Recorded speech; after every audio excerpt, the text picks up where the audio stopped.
What if I told you that this capacitor could be turned into a working TV antenna? It probably sounds hard to believe, but today I'm going to put that idea to the test. Let's see what happens. First, I strip the ends of the two wires to prepare them for the connection.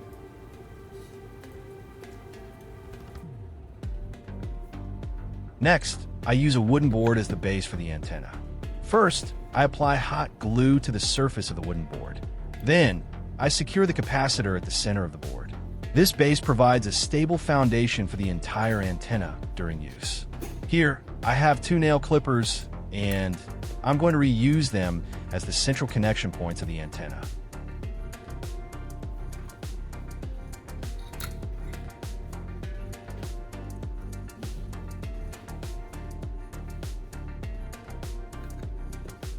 Next, I apply hot glue and attach the two nail clippers to opposite sides of the wooden board. This symmetrical arrangement keeps the connection points balanced and makes the following assembly steps easier.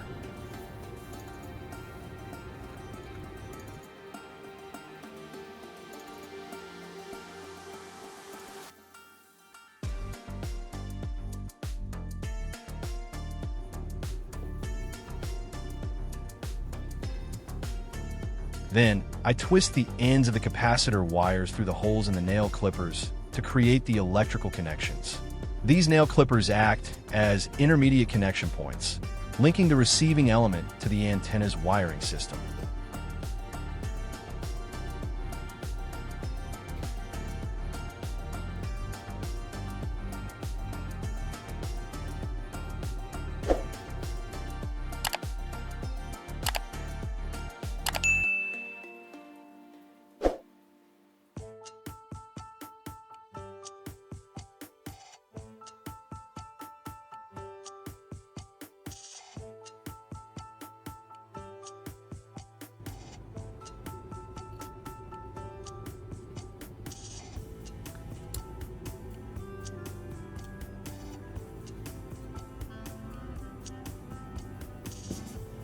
Next, I use a TV splitter as the connection point between the antenna and the TV. First, I apply hot glue to the bottom of the splitter. Then, I secure it at the center between the two nail clippers. The splitter will act as the central hub, transferring the received signal from the antenna to the TV. Next, I use two small wires to connect the receiving elements to the TV splitter. First, I strip the ends of both wires to expose the copper cores. This makes the wiring process easier and ensures good signal connectivity.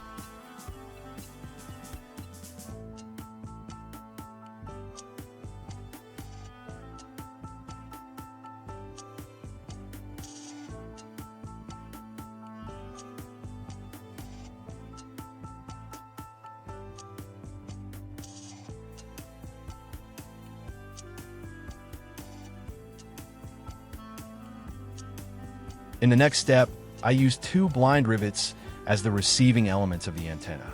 First, I twist one wire onto each blind rivet to create two receiving elements.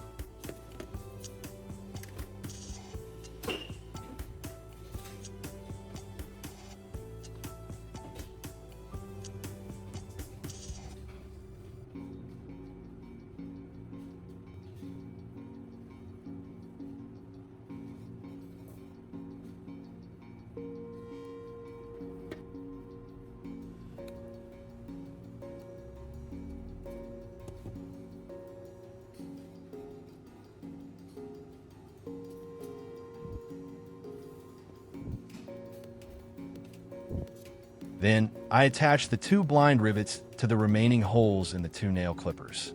This symmetrical arrangement increases the antenna's receiving area while creating two parallel signal pickup points.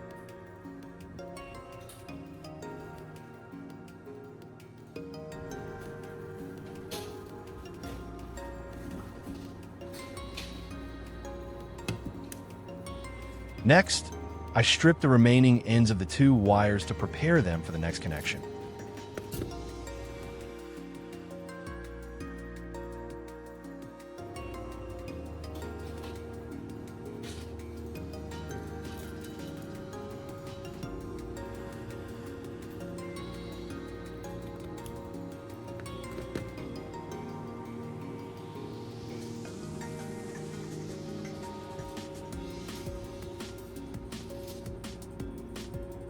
Here, I have two short copper rods, which I will use as wire connectors.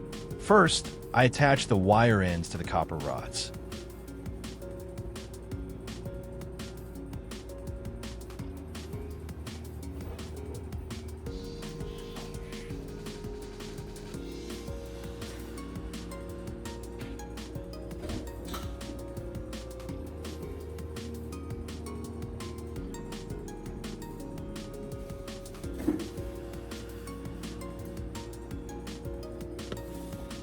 Next, I use a wooden clip to hold the wires firmly in place during soldering.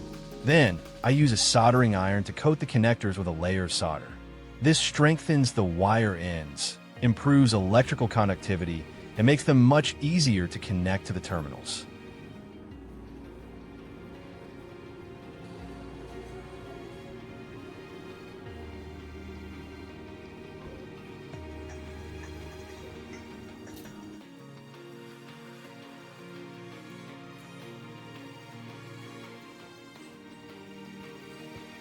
Finally, I attach the two wire connectors to the two input terminals of the TV splitter and tighten them securely.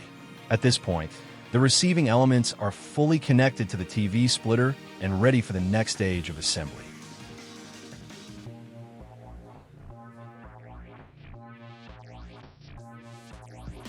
Here, I have an F5 connector and the TV connector, which will serve as the two ends of the signal cable. Next, I use a long signal cable to connect the antenna to the TV. First, I strip the insulation from one end of the cable to create a connector. This exposes the copper core and prepares it for the next wiring step.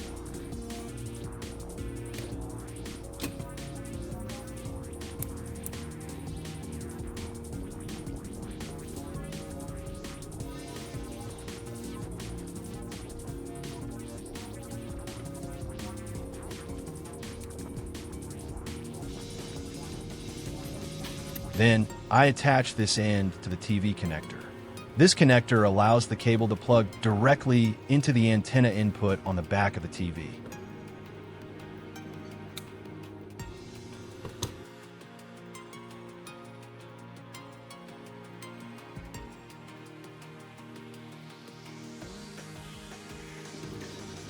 Next, I wrap electrical tape around the connection to strengthen it and protect the exposed contact points.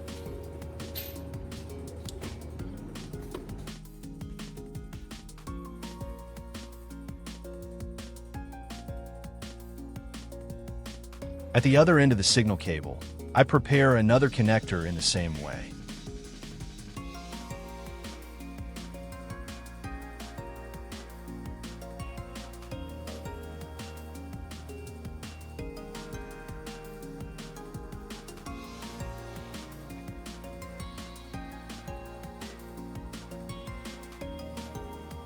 This time, I attach the cable to the F5 connector. The F5 connector serves as an intermediate connection point, allowing the antenna to be connected to the signal cable quickly, securely, and conveniently.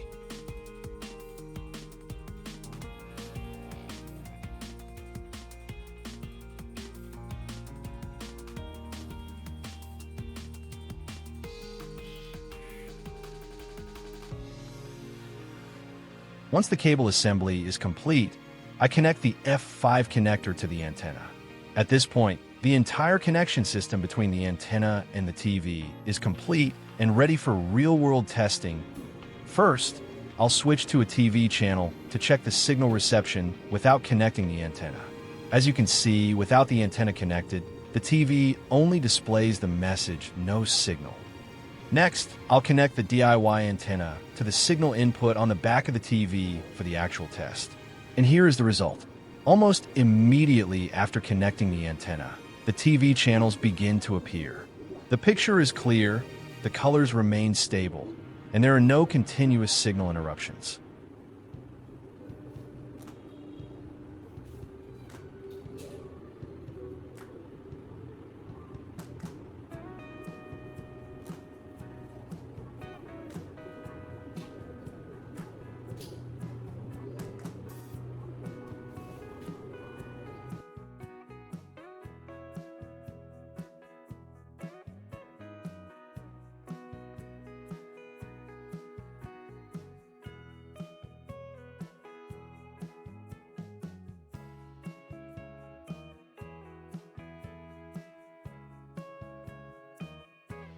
To make the test more convincing, I'll perform one more experiment.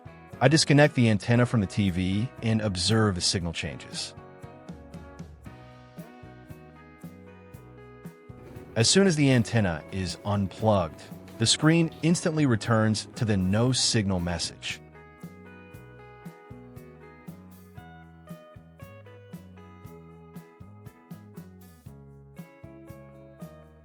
Now, I'll reconnect the antenna once again.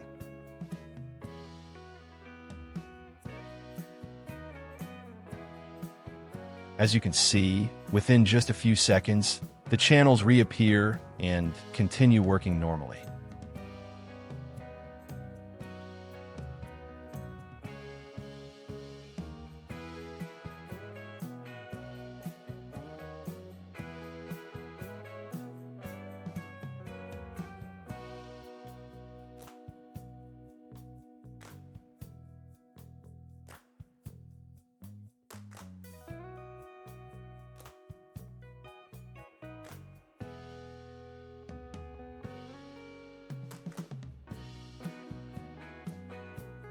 If you enjoyed this project or found it helpful, don't forget to leave a like and subscribe to the channel.